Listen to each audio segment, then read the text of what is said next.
Hey everybody, Ben for the Bear Podcast and welcome to STL Sunday. This is our show where we have a look at the best STLs for Blood Bowl and miniature wargaming every single month. Now, we are over halfway through the year. It is now July, but the producers of fine quality models have still got plenty to give us. So we've got some great stuff for Blood Bowl, some great stuff for fantasy, like some really good stuff for fantasy, and SciFi holds up its end of the bargain as well. Let's kick it off with the big boy. It's Blood Bowl. Camera to there, please. Okay, and the first one we're going to start off with is Brutefun. So those of you that have been watching Secret Sevens will have seen how cool some of Brutefun's Savage Orcs and Forest Goblins team set is.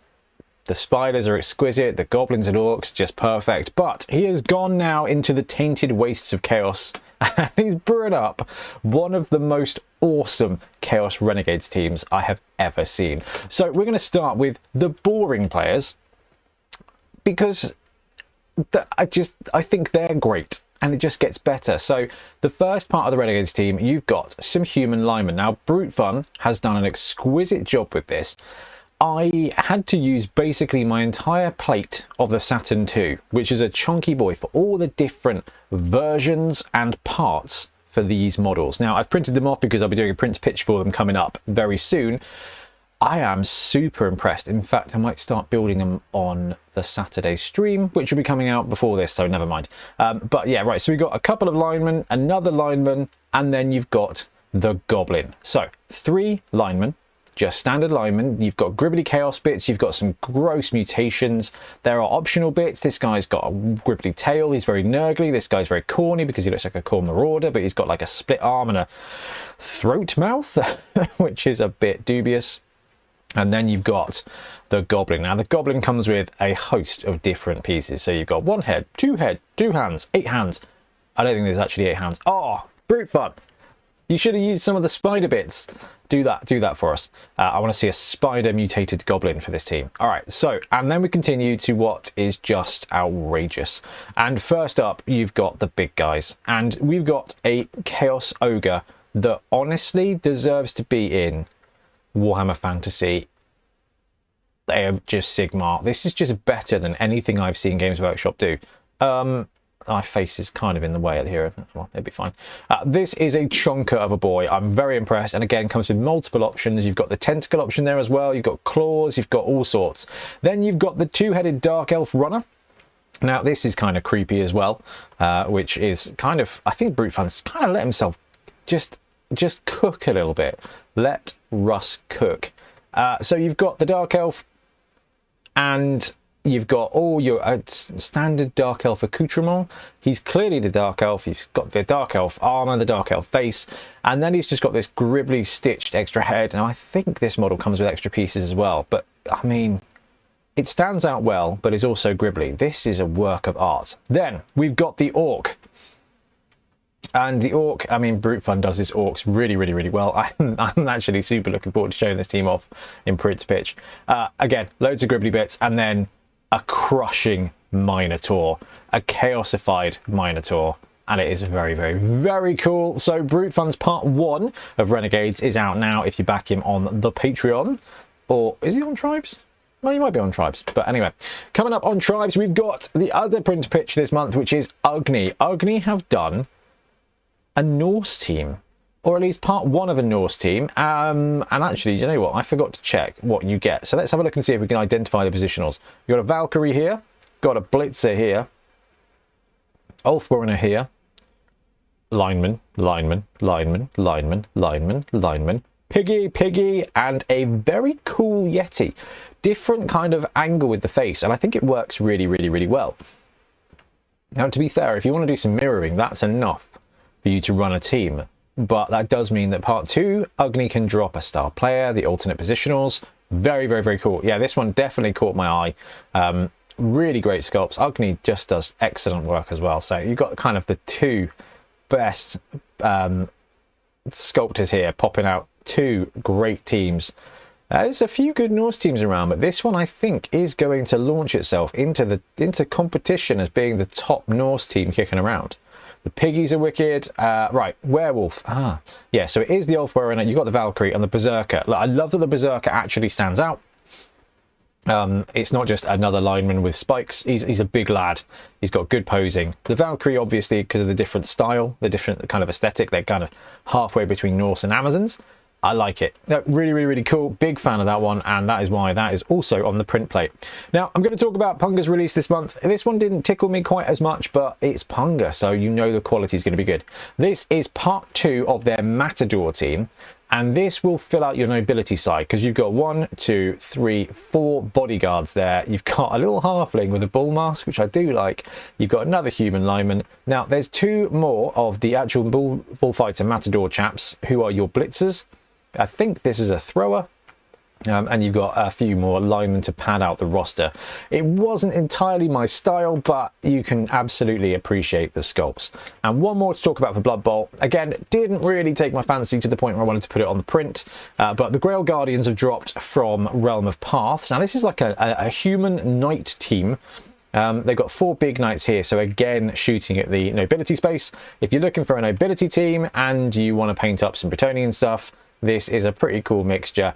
I do like the kind of cartoony style that Realm of Paths have gone with this. They went a bit super serious with their lizards, and actually the fact they're kind of going back to being a little bit more comic, a little bit more cartoony, I think really, really fits their sculpting style. So, some great stuff from Blood Bowl this month.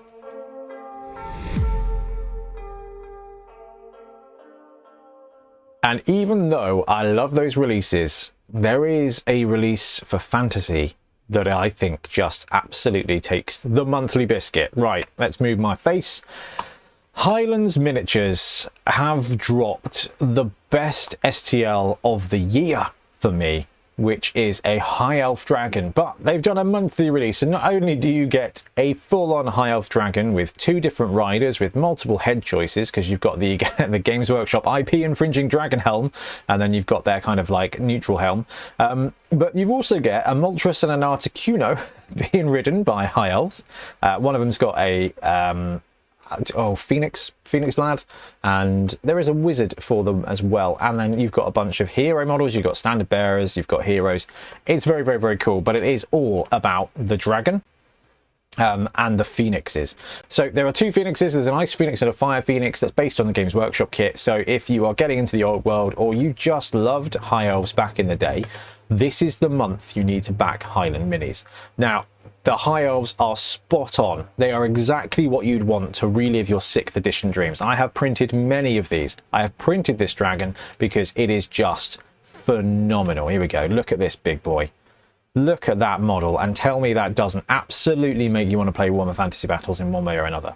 Like, Highlands Minis are really difficult for me because they've got such a vibe of 6th edition Warhammer, or even 5th edition with these High Elves, that I want to put them on square bases, not round bases. And yet all my gaming, you know, I'm working on some ugly crutes for 1-page rules, but Highland Mini stuff, that really, really smacks old world to me. And oh, it's just such a great model. I immediately printed it, and it is a beautiful thing. Now, when it comes to Highland Minis, your scale may vary. 90%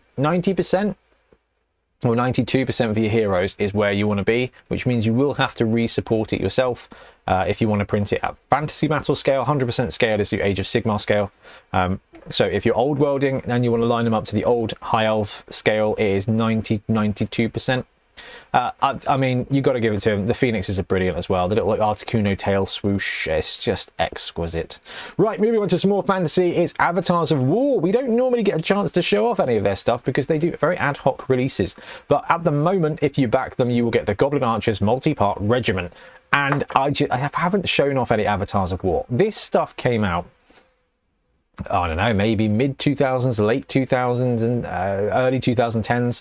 Avatars of War came out as the kind of the biggest alt to Games Workshop that was just producing models. You had Mantic, and then you had Avatars of War, and they've got this style which is very much end of 5th, early 6th goblins from Games Workshop. They've got the big mouth with the big teeth, and they just look menacing and gribbly. And Avatars have never moved away from that. All of their kits are just, they've got that proper like cast in metal approach, and I couldn't love them more. So a wicked little Goblin Archers multi-parts kit here, and you've got heroes, you've got all sorts of stuff, you've got fancy hats, avatars of war. I mean, their supports are a little on the heavy side. If you're going to print a load of them, you're probably going to want to pre-support them yourselves, because I've printed a few, and the supports are quite hefty. But I mean, if you want classic Warhammer, then this is definitely the place to go. And talking of high elves and old things old school Warhammer, Titanforge, their fantasy release this month, which is going to change moving forward. I think from August they're doing, like, instead of doing it in 3 parts, I think they're going to change it up and do it into like one bigger release every month, which is going to be quite interesting. We've got High Elves. Now, we saw some High Elves from the last month, which were very cool, but now they've doubled down and they've got what can only be described as Trench Crusade Phoenix Lords. You've got some, I don't know what the heck they are. Are they supposed to be Silverhelms? And you've got some bolt throwers, you've got a Chariot of Crace, which is very cool, and a hero. But the thing for me is this Arabian Nights pivot here. This is something that I don't know if they're trying to stay ahead of Games Workshop. Like, I think they dropped a Cathay army a while back, and I wonder if they're kind of looking at this as like, ooh, we need to get out there and make Araby and Estalia and that kind of stuff before Games Workshop get to it, potentially. But Arabian Nights, you've got a big old dude riding an elephant. You've got a flame elemental, which I am particularly partial to. That's a very, very, very cool model. And then you've got some horse dudes and some archer dudes and a monkey wizard, which was quite an interesting design choice. These are very cool though, and if you were tempted to do an alternate fantasy army where you want to use these guys to stand in as like Empire or Cathay or something, then they're going to do you really well. And as ever, Titanforge have got a fun selection of RPG models too. I do like the way they do things, so I'm interested to see how that changes moving forward. Oh my god, I forgot about this. All right, the last sword. They're a very good release. They do some wonderful models. They are multi-part models though, which when you're printing a lot of them is miserable. So I've not printed a huge amount of their stuff because I don't want to print a left arm, a right arm, a torso, feet and a head, and probably an accessory when I'm printing. Just like combine the models, please guys. But one thing that you probably are not going to want combined is the flipping land ship that they've just dropped. So the land ship is the backbone of fantasy battles. It was released a long time ago, and then it kind of just died, and I think Forge World brought one out as well. It's just a very cool thing, and Last Sword have just dropped theirs. Now this month comes with a wizard, it comes with some handgunner guys, and it comes with some pistoliers as well. But let's face it, like, yes, the pistoliers are very cool, very musketeer, like they're very, very lovely sculpts. But you get a ship. Look at how big the base is. That's got to be 3 chariot bases big. And there's a little dude at the bottom there. This is filthy fun. And I don't know if I need to print it. But boy howdy do I want to, because the idea of just having a couple of big land ships on a fantasy battles board or a one-page rules board is just... it's just very cool. So the Last Sword, they're doing some really sweet stuff. Talking of one-page rules, they are continuing with their Dwarf release. So this is month 2 of Dwarves for OPR. We've stepped away a little bit from content for OPR because of time and everything, but I still love the game. It's probably the best tabletop game out there for killing stuff, you know, as a general thing. So they are continuing on with their steampunk dwarves. I know they're not actually steampunk, but they are kind of, if you kind of say they're steampunk, then I think it kind of gets the style across. Now what they've got this month, they've got a cannon. Last month was a flame cannon, this month is a cannon. They've got some golems, which is a really cool addition to the dwarf roster. They've got 3 basically like stone ogres, which works brilliantly. You've got some engineers, you've got a hero on legs, and then you've got veterans. Okay, these are longbeards. That's the best way to describe them. They're up armored and up qualified standard line infantry. You've got spears, you've got halberds, you've got axes. It's a great set. I've printed those out. But the nugget for me is this. They have got a little steam-legged hero. So this replaces the kind of fantasy battle shield bearers, you know, where you've got like the 4 dwarves carrying a shield and their heroes on top, you know, like the guy from Asterix and Obelix. they've got this for their steampunk dwarves, and they've got an engineer then piloting these legs, which is just brilliant. I'm very much enjoying their dwarves. These are wicked. Now the scale is fine if you're using them with other OPR stuff. They are quite big though, so I downscaled them to 90% to print them and base them for Fantasy Battle, because I was like, oh, this would be interesting. They're still a bit big. They're still a bit big. They are quite big. They are girthy dwarves. And yeah, bear that in mind, but they're great sculpts. I really like the golems they've gone with, the coal golems. Now, the cool thing they've got here is that they can kind of lean into this coal aesthetic that they're going with their dwarves, because this kind of unit is like, we know this from Blood Bowl, right? If you need a big guy, you can go and find a troll model that you like. You can go and find an ogre model that you like. So if you don't like their coal golems, there's all sorts of earth elementals that you can just chuck in to use as that unit. I'm not saying they did a design that they thought people wouldn't like, but I think they allowed themselves the opportunity to build something very unique, because, you know, if it's likely to be liked less, it's a very easy to replace unit. Okay, we've done fantasy football, we've done fantasy battles, now we do science fantasy battles. So we've got some cool sci-fi stuff, including some spaceships this week, which is very sweet. All right, we're going to start off with our friends Ugly Miniatures, and they are continuing with what is an utterly delicious release for Croots. This is from, I think, is it from their Kill Team version? I'm not sure, but their Croot version of their models are fantastic, and they've got second month here, and they've designed them to be 100% compatible with one-page rules, which is just such a useful thing. If you're an STL manufacturer out there that creates wargame stuff, unless it is a one-to-one proxy for something that Games Workshop's doing, because that will be represented in the OPR rule set, if you're making your own models, and Artisan Guild, I'm looking at you here, come on. Like, the best thing you can do is be like, this is compatible with OPR, make a roster for OPR so that people can go, oh, I'm going to print these and run them in OPR, because it's just a really great universal system. Now, the Reptari release this month, you've got flyers, you've got scout infantry, you've got combat infantry, and you've got more of the chocobo riding guys with some really gribbly heroes. Now, when it comes to this is a very Croot inspired army, but it ties in with the Jackals, which is a army for OPR that's kind of like dog people, but it's also the roster that kind of represents Croot.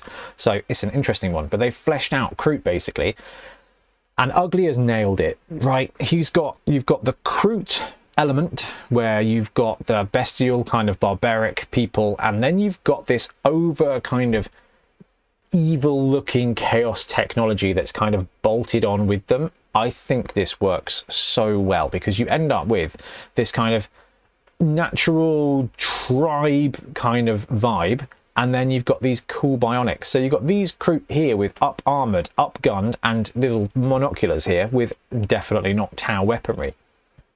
He's absolutely nailed the aesthetic. This is, without a shadow of a doubt, the best army I have ever seen released, I think, from an independent.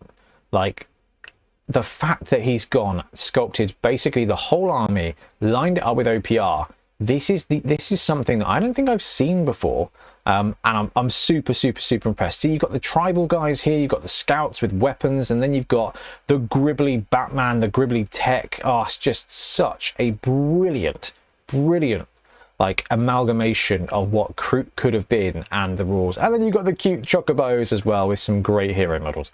Ugly Miniatures are doing such a good job, and I wish I could promote them more, because I need to. I really need to, because this is just so epic. And now they're working on infected colonies, which is just, it's just so sweet. And this is the kind of stuff, these are the kind of models, these are the kind of releases that make me want to do like OPR content, because I'm like this, like, if you like models and you like games, this is where they combine and just give you something really special. So Ugly Miniatures, the July release, is just outrageous, and I cannot wait for their August one. Oh, Soulforge are back. So Soulforge used to do absolutely positively not IP infringing Battlefleet Gothic stuff. Then they stepped away and made loads of very generic stuff that was fine. Like, they were finding themselves, and they have come home to making some Battlefleet Gothic style spaceships, and I love them. I've printed some of these out as well because I could not help myself. Now I will say that the way this tribe is working is you get the welcome pack, which is 3 Space Marine cruisers, the Terran Special Forces cruisers. You have to buy everything else, and it does get a little bit pricey. Each of the packets of ships is somewhere between $10 and $15, which, when you think about what like UGNI and all the other companies, OPR, for a similar sort of price, are kind of dropping armies worth of stuff, and it makes it challenging. The thing I will say though is that Soulforge make the best not Battlefleet Gothic stuff kicking around. So they have dropped 2 fleets this month. You've got Terran Special Forces, which is the Space Marine stuff. You get these, you can buy these very cool battleships. You do get these as part of the welcome pack. So this is what I've got, and this is what I've printed out. These are 3 Space Marine cruisers. They are great. They're pre-supported. They print perfectly. I chucked them on the plate with some old Goblin Spider Riders. And printed them off earlier in the week, and I am a huge fan because I was like, I want to try them out. So that's the Space Marine fleet. They've also dropped a Imperial Navy fleet. Now they absolutely positively need to do a Chaos fleet. Like, and I know you can use the Imperial Navy ships for Chaos, but it's just not the same. They need to do a Chaos fleet so that we can do a Imperial versus Chaos cruiser battle, because that would make me very happy. Doing Space Marines versus an Imperial Navy, it's just not as classic, is it? You know, or Orcs, I don't care. But they've got a bunch of different ships. They've got battle cruisers, they've got cruisers, they've got light escorts and medium escorts, I think. I'm not sure how they've categorized them, but you know, it works brilliantly. So they've completed this before, and they're going back and doing it now. Their sculpting, I think, has leveled up, and I think the way they're kind of got the details a little bit bolder, I'm really impressed, and they printed beautifully. The cruisers are very cool. I think what I'll do is I might pick up a set of these STLs every month. If you join their tribe, you get the welcome pack, and then you get 20% off for future purchases.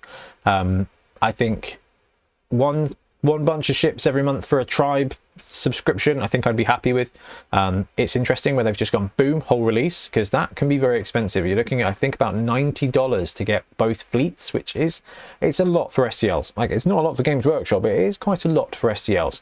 The thing is, Soulforge, they tend to be flipping worth it. So we've got some spaceships back. Right, over from Soulforge to Cyberforge. So they have continued playing in the space of Trench Crusade, and I will be honest with you, Lords of Flies, they look really cool. I've got no idea what this is, and I've got no idea what this is for.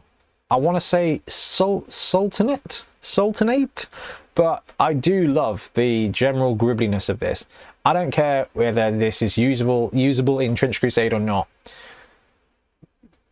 There's clearly a part of the team here in Cyberforge. It's just like, I just want to cook. I just want to make some models I want to make. And I am very much enjoying it, because they are also dropping releases that you can use for other games like OPR or that Warhammer game that people talk about, where you've got some, go away Cyberlink, you've got some Gribbly Nurgle boys, you've got Nurgle, oh my goodness, Nurglings, thank you. And then you've got the Blight Drone things, which is pretty cool. And then you've got a big Terminator Lord. So it's a very good little Nurgle release, and you just get kind of a bit of everything for Cyberforge. So that's why I subscribe to them, because there's some cool models that will come in useful. Right, OPR, we're continuing the quest with Orcs. This is month 3, I want to say. Maybe month 4. We've got another battle truck. This is a big battle truck with extra guns and extra gubbins, but the kings of this release are the Flyboys and the mechs. So if you're a 40k boy, these are the Storm Boys, and then your Mega Knobs in Mega Armor, and OPR just... I'm gutted that I've had to slow down my OPR content, although I think I'm going to be chatting on with Nexus, who does a bunch of APR content, and to talk about it in a few weeks. But their version of the Jetpack Orcs, you've got proper Orcs, and you've got these fold out drop down jetpacks, which I think work really great as a unit, but it's these avatar mech suits for me that just absolutely do it. So the orcs for OPR are not like the orcs for 40k. The units line up nicely, but these guys are a little bit more cohesive, they're a little bit more technologically savvy, which makes them kind of like an alternate human race, is the best way to think about it.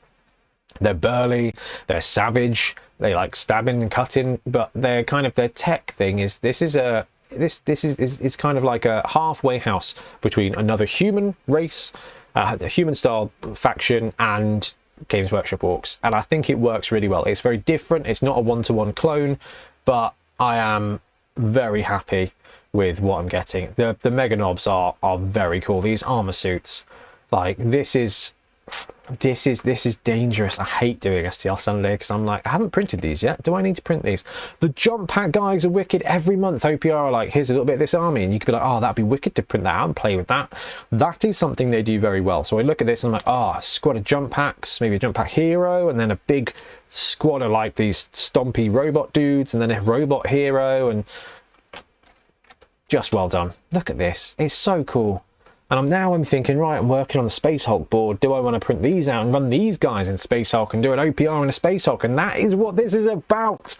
It is just about how much fun miniature wargaming can be. And then they've got another big truck with hangers on and the throne and everything. I've got two of these printed, the APC and the battle truck.